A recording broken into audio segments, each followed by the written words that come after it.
Bugün İmam Rıza Aleyhisselamın mövlud günüdür. Məni görən, dinləyən insanları, xalqımızı, bütün dünya müsəlmanlarını bu müqəddəs, mübarək mövlud münasibəti ilə təbrik edirəm. Bayram hədiyyəsi olaraq bir hədis İmam Rıza Aleyhisselamdan təbərrük kimi qeyd edirəm. Qısa hədisdir. Bütün günahkarlara müjdədir bu hədis. İmam Rızanın hədiyyəsidir. Buyurur ki, günahdan tövbə eləyən elə bil ki, heç günah eləməyib. Allahın rəhməti budur. Bütün günahkarlar geçsin desin ki, üzr istəyirəm, bağışla. Allah deyir, eləmisən, eləməmiş ol, görməmişəm. Və bir dənə qiyamətdə daş tapılmaz ki, onun əleyhinə danışsın. Yoxdur, itdi əməl, eləməyib. Bu, bayram üçün ən gözəl müjdə ola bilər, günahkar insanlar üçün.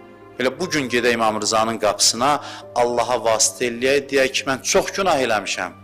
Amma demirsinizsə, üzrxahlıq tövbədir, peşmançılıq tövbədir. Mən gəlmişəm, deyirəm, peşmanam, eləmişəm, peşmanam. Bugün səni elə eləsin ki, sən elə bil ki, heç nə eləməmsən, günah eləməmsən. Bunu eləyəcək Allah, mütləq eləyəcək. Vacibdir Qədir gecəsi olsun, Aşura gecəsi olsun. Hər gün, hər saat bu işi görür. Kim gedib Allahın qapısına elə bugün mövlud günündə istiğfar eləsə, çəkilsə bir güşədə, küncdə desə ki, ilahi, mən çox səhvlər, xətalar, günahlar eləmişəm. Bəzilərini bilirəm, bəzilərini heç bilmirəm.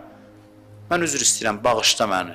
Bağışla mütləq bağışlayacaq. Bağışlayacaq yox, bağışlayacaq, qaytaracaq səni günahsız vəziyyətə. Heç elə bilirsin, eləməmsən. Quranda buyurur, Quranda deməsəydi inanmazdıq. Pislikləri yaxşılığa da çevirəcək.